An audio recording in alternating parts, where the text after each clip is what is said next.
PM Modi आज मणिपुर में water supply project की वीडियो कॉन्फ्रेंसिंग से आधारशिला रखेंगे। इंडिया आरडीआरज समिट में कारोबार जगत को संबोधित करते हुए पीएम मोदी ने अमेरिका के निवेशकों को भारत में निवेश करने का न्योता दिया। डब्ल्यूएचओ ने 2021 की शुरुआत तक कोरोना की वैक्सीन नहीं आ पाने का अनुमान लगाया। देश में कोरोना के मरीज 12 लाख के पार पहुंचे। महज 22 दिनों में 6 लाख से ज्यादा मरीज हुए। सचिन पायलट ने राजस्थान हाईकोर्ट में एक याचिका दाखिल कर केंद्र सरकार को अपने केस में पार्टी बनाने की मांग की। राजस्थान के विधानसभा स्पीकर सीपी जोशी की याचिका पर आज सुप्रीम कोर्ट में 11 बजे सुनवाई होगी। सीएम अशोक गहलोत ने पीएम मोदी को खत लिखकर केंद्रीय मंत्री गजेंद्र सिंह शेखावत पर राज्य सरकार गिराने की कोशिश का आरोप लगाया। राजस्थान में बीजेपी प्रदेश अध्यक्ष सतीश पुनिया ने सीएम गहलोत के पीएम को लिखी चिट्ठी का जवाब दिया।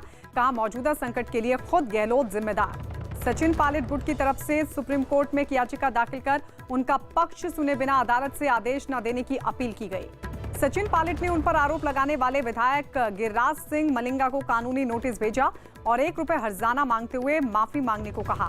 खाद घोटाला मामले में ईडी ने सीएम गहलोत के भाई अग्रसेन के घर समेत कई ठिकानों पर छापेमारी की। भारत में बनी ध्रुवास्त्र मिसाइल का ओडिशा के बालासोर में सफल परीक्षण किया गया। दिल्ली में रक्षा मंत्री राजनाथ सिंह वायुसेना कमांडरों की कॉन्फ्रेंस में शामिल हुए। राजनाथ सिंह ने वायुसेना को किसी भी चुनौती से निपटने के लिए तैयार रहने को कहा। असम के तिनसुकिया में ऑयल इंडिया के का तेल कुएं में धमाका हो गया, जिसमें 3 विदेशी एक्सपर्ट जख्मी हो गए। खबर है कि एलएसी पर चीन ने अभी तक दूसरे चरण में अपनी सेना को पीछे नहीं हटाया। गुजरात सरकार ने कोरोना की वजह से स्कूल बंद होने पर फीस लेने पर रोक लगा दी। गलवान में शहीद कर्नल संतोष बाबू की पत्नी को तेलंगाना सरकार ने डिप्टी कलेक्टर नियुक्त कर दिया। गृह मंत्री अमित शाह ने लाल कृष्ण आडवाणी से उनके घर जाकर मुलाकात कर अयोध्या पर होने वाली सुनवाई पर चर्चा की।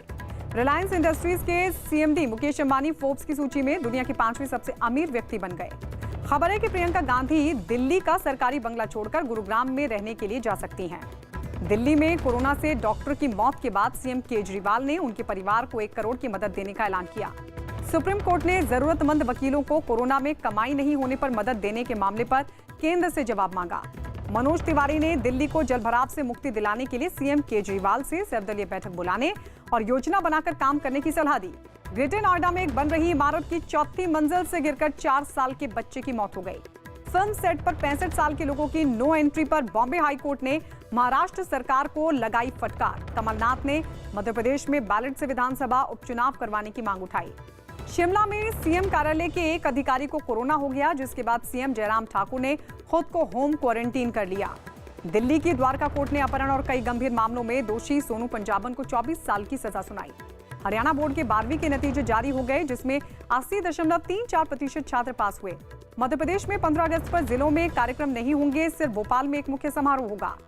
तेजस्वी यादव ने लॉकडाउन के बावजूद दरभंगा और मधुबनी में बाढ़ वाले इलाकों का दौरा किया। विकास दुबे का खजांची जय वाजपेयी के कार पर बीजेपी विधायक और सचिवालय पर का फर्जी पास इस्तेमाल करने के मामले में पुलिस ने एक और केस दर्ज कर लिया। विकास दुबे मुठभेड़ की जांच सुप्रीम कोर्ट के पूर्व जज बीएस चौहान की अगुवाई वाली कमेटी करेगी। वाराणसी के काशी विश्वनाथ मंदिर के 2 कर्मचारी कोरोना पॉजिटिव पाए गए। यूपी सरकार ने बच्चों का तनाव कम करने के लिए 9वीं से 12वीं तक का सिलेबस 30% कम कर दिया।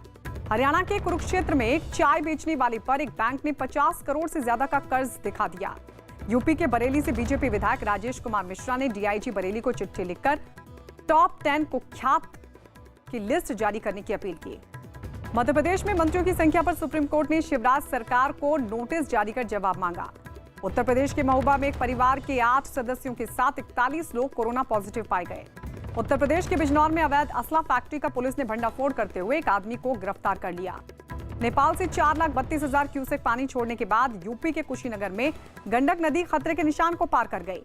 बिहार की मधुबनी में भारी बारिश की वजह से कई गांवों में बाढ़ का पानी घुस आया, जिससे लोगों की परेशानियां बढ़ गईं। दिल्ली के पास गाजियाबाद में पत्रकार विक्रम जोशी की हत्या मामले में कई पत्रकारों ने पुलिस और प्रशासन के खिलाफ प्रदर्शन किया।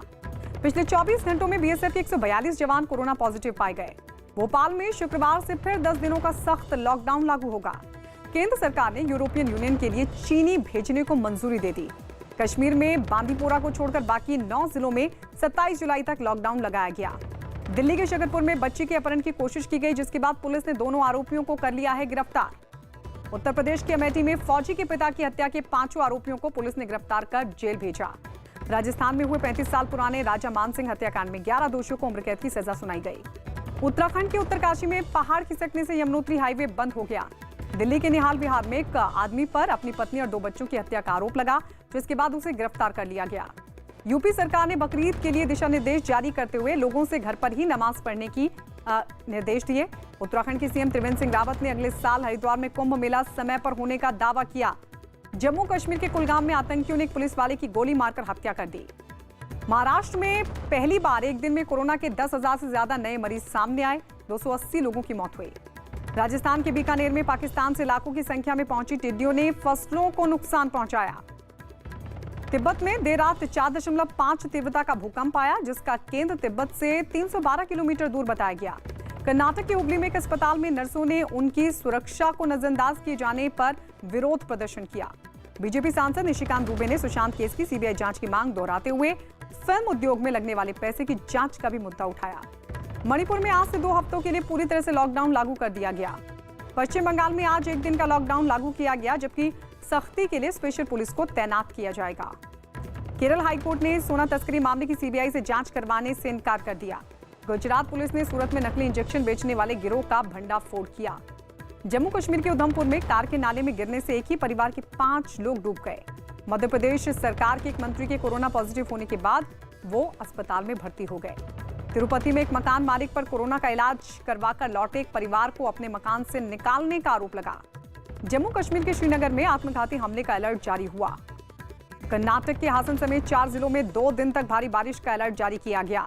चीन ने एक बयान जारी कर ये उम्मीद जताई कि भारत एक स्वतंत्र विदेश नीति का पालन करना जारी रखेगा। इंडिया आइडियाज समिट में अमेरिका के विदेश मंत्री माइक पोम्पियो ने भारत को चीन पर निर्भरता कम करने की सलाह दी। खबर है कि अमेरिका ने कोरोना वायरस से निजात दिलाने वाले टीके की 10 करोड़ खुराक अपने पास सुरक्षित कर ली।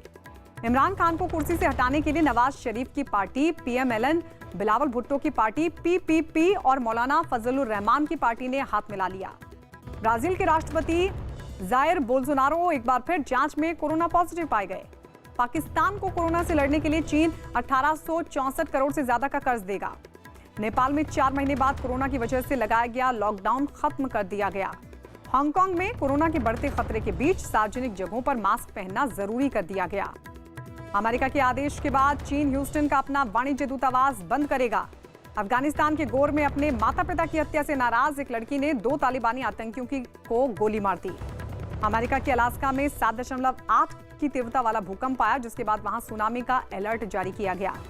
इजराइल के पीएम बेंयामिन नेतन्याहू के खिलाफ कोरोना के मामलों पर कई जगह विरोध प्रदर्शन हुआ। कोरोना के बढ़ते खतरे के बीच टोक्यो की गवर्नर ने लोगों से छुट्टी के दिन घरों में ही रहने की अपील की। चीन ने अमेरिकी वैक्सीन का डेटा चुराने के आरोपों से इनकार कर दिया। रिलायंस इंडस्ट्रीज लिमिटेड का शेयर पहली बार 2000 के पार बंद हुआ। बजाज ऑटो का मुनाफा पहली तिमाही में 53% घटकर 528 करोड़ रुपए रहा। भारतीय football league ISL world league forum में शामिल होने वाली दक्षिण एशिया की पहली लीग बन गई है। खबर है कि आईपीएल 2020 26 सितंबर की जगह 19 सितंबर से यूएई में शुरू हो सकता है। आईपीएल से पहले टीम इंडिया यूएई में दक्षिण अफ्रीका के साथ 3 टी20 मैचों की सीरीज खेलेगी। स्पोर्ट्स अथॉरिटी ऑफ इंडिया ने 11 खेलों के 32 विदेशी कोचों का करार 30 सितंबर 2021 तक बढ़ा दिया। खबर है कि बेन स्टोक्स वेस्टइंडीज के खिलाफ तीसरे टेस्ट मैच में नहीं खेलेंगे। बीसीसीआई और राज्य क्रिकेट संघों में सुधार के मामले पर सुप्रीम कोर्ट में अब 2 हफ्ते बाद सुनवाई होगी। इंग्लैंड के क्रिकेटर जोफ्रा आर्चर ने सोशल मीडिया पर नस्लीय टिप्पणी करने का आरोप लगाया। पंजाब में कोरोना संकट के बीच खिलाड़ियों को ऑनलाइन ट्रेनिंग देनी शुरू कर दी गई। पश्चिम बंगाल में पूर्व फुटबॉलर मेहताब हुसैन ने 24 घंटे में ही बीजेपी छोड़ दी। अमेरिका में अगले महीने होने वाला city open tennis tournament corona की वजह से रद्द हो गया। श्रीलंका की महिला क्रिकेटर शिपाली विराकोडी ने इंटरनेशनल क्रिकेट से संन्यास ले लिया। इंग्लैंड के गेंदबाज मैट मार्किंसन चोट की वजह से आयरलैंड के खिलाफ वनडे सीरीज से बाहर हो गए। सुशांत सिंह केस में कंगना रनौत बयान दर्ज कराने के लिए तैयार, लेकिन उन्होंने मुंबई पुलिस से संबंध नहीं मिलने का दावा किया। कपिल शर्मा का कॉमेडी शो जल्द शुरू होगा। खबर है कि सोशल मीडिया पर फर्जी फॉलोअर के